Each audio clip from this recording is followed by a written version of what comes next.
याच्या डोळ्यातला अश्रू मनात दिसणार कसा बाप साठवितो अश्रू बाप साठवितो अश्रू वाट पाही त्या क्षणाची जन्मभराचे रडतो लेक जाताना सासरी बाप स्वाभिमानी बाळा बाप कणखर कळा ज्याच्या घामाच्या थेंबाला लाजाळूची संवेदना।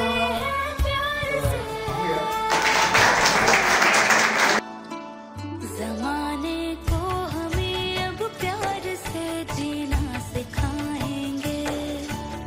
ओ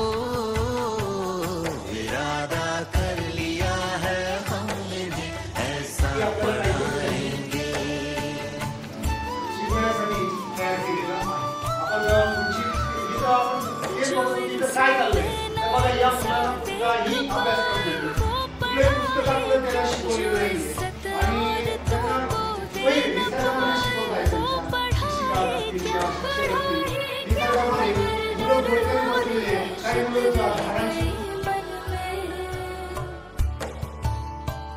हम अपने चरण से ही सवेरा लेके आएंगे।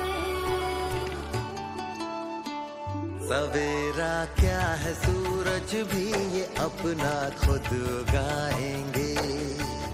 ओ इरादा कर लिया है हमने ऐसा पढ़ाएंगे।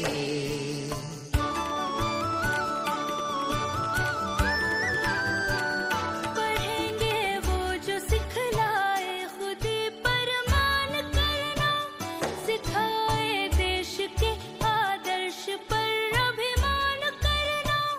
हमें विज्ञान से जग को नया विज्ञान देंगे जहाँ वाले तरक्की में हमारा नाम लेंगे हमारा नाम लेंगे। या फुलावर त्या अपने कल को अपने आज से बेहतर बनाएंगे।